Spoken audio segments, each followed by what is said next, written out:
एक दिन प्रभु का जन्म नक्षत्र आया।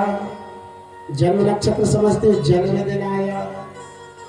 और जन्म नक्षत्र आया तो मैया ने बढ़िया श्रृंगार किया अपने लाला का और पालना में सुला दिया। और पालना में सोते सोते सोते प्रभु ने करवट बदल दिया। और जैसे ही करवट बदला है तो मैया बड़ी प्रसन्न, लगता है मेरो छोरा अब बड़ो होने वालो है। इसने करवट बदल लिया। तुरंत नाई को बुलाया, ओ नाई भैया इधर आओ। नाई भैया जा पूरे गांव में दुहाई लगा दो। काय की दुहाई? बुढ़े करवट बदल की बेटी बधाई। क्योंकि मैया को तो बहाना चाहिए, उत्सव मनाने के लिए मैया को बहाना चाहिए। महाराज गोपिया आ गई 84 गज के घाघरा चोरी पहन के, मैया बधाई हो, मैया बधाई हो। मैया ने कहा बहनों तुमको भी बार बार बधाई हो, मगर शोर शराबा मत करियो, मेरे छोरा सो रहो है। गोपियों ने कहा मैया जब तेरे छोरा को तेरे को सुलाना था तो हमें काहे को बुलाया? अरे हम आए हैं तो नाचेंगे गाएंगे, शोर शराबा तो होगा। तो मैया ने कहा 1 मिनट रुक जाओ। ये आंगन में जो बर्तन रखे हैं ना, दूध दही घी मठा के जो बर्तन रखे हुए थे सब बैलगाड़ी के ऊपर लाद दिए।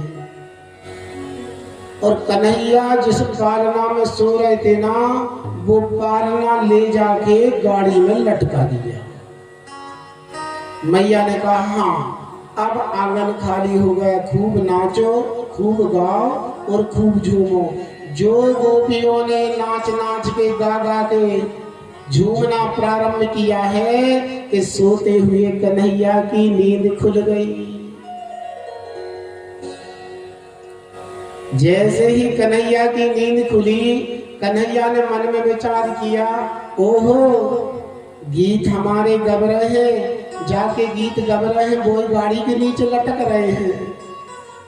अरे भाई हमारा गीत, हमारा जन्मोत्सव, हमें तो कम से कम उत्सव में शामिल करो। भगवान सोचने लगे अब हमको चलना फिरना तो आता नहीं है कि हम दौड़ के चले जाएं और मैया का आंचल पकड़ ले कि मैया हमें भी उत्सव में शामिल करो।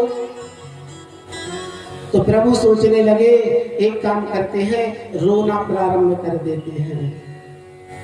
तो भगवान ने रोना प्रारंभ किया, लेकिन गाना बजाने के चक्कर में प्रभु का रोना किसी ने नहीं सुना।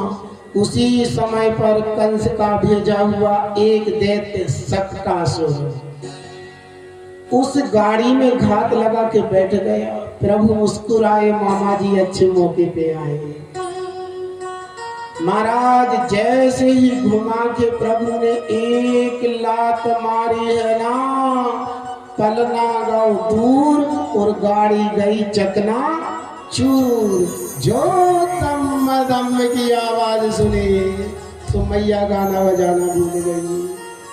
हे भगवान जैसे ही आए ना, लाला को पलना में से उठाया, मैया ने छाती में लगाया, लाला ने किलकारी मार दी। मैया की जान में जान आ गई कि छोरा तो जो कुछ समझ में आए, मगर जब गाड़ी कहाँ से टूट गई। एक छोरा कहता मैया मैं बताऊं? हाँ बता। बोले मैया आप लोग गा बजा रहे थे, जो जोर जोर से रो रहा था, और जब तुमने रोने की आवाज नहीं सुनी तो जान गाड़ी में इतने जोर से लात मारी कि गाड़ी गई चकनाचूर और पलना गौ दूर। मैया ने कहा तारी को, ब्रज की भाषा है, भांग पी के आओ है। अरे मेरे छोरा ने अभी करवट बदला है, जब पहाड़ जैसी गाड़ी इम लात मारेगा। मैया को विश्वास नहीं हुआ, मैया को विश्वास नहीं हुआ। मैया ने कहा ये भगवान यहाँ जरूर कोई ना कोई आए बनाई है।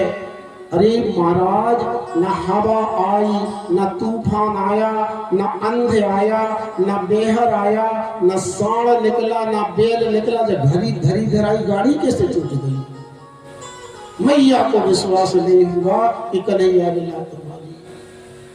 महाराज इसी प्रकार हमारे कन्हैया के सुखदेव जी कहते हैं कि परीक्षित लीलाएं चल रही हैं। एक दिन मैया ने कन्हैया का श्रृंगार किया, बढ़िया चोटी बना दी। और चोटी बनाने के बाद में कन्हैया को ऐसे ऊपर कर करके उछाल रही थी, ऐसे ऊपर कर करके उछाल रही थी। उछालना बंद कर दे सो प्रभु रोना प्रारंभ कर दे।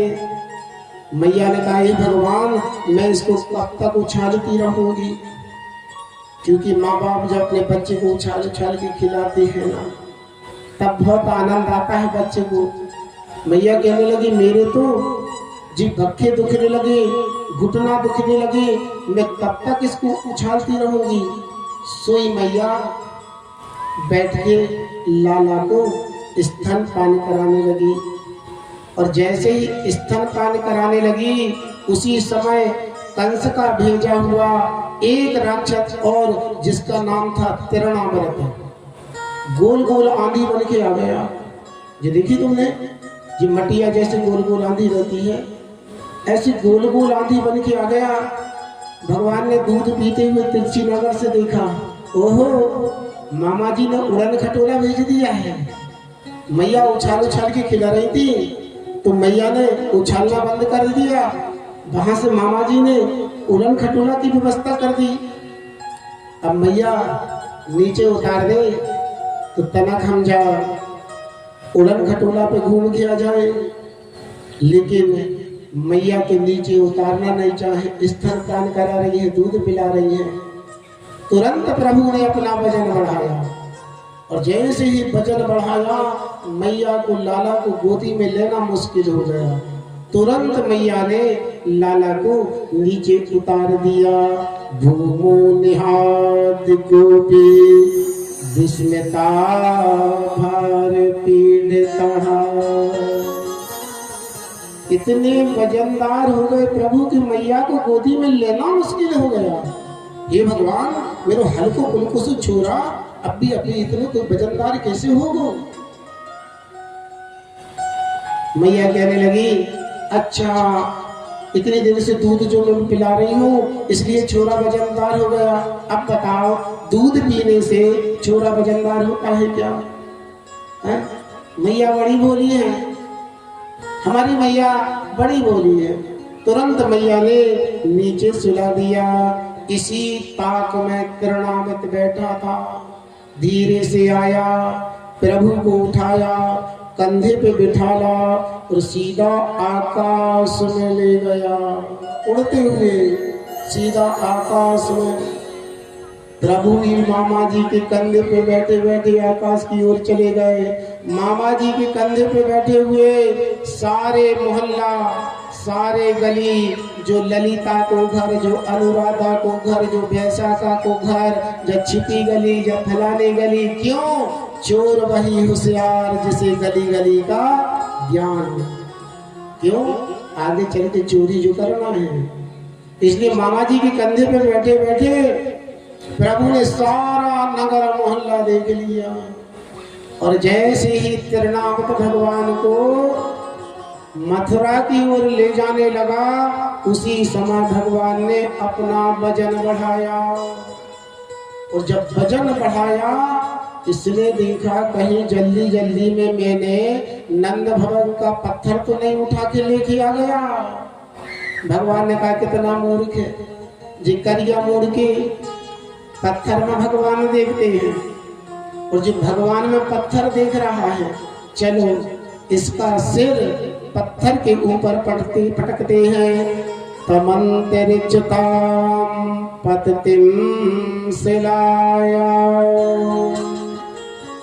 कहते हैं उसी समय प्रभु ने एक पत्थर के ऊपर तिरणावित का सिर गोविंदाय नमो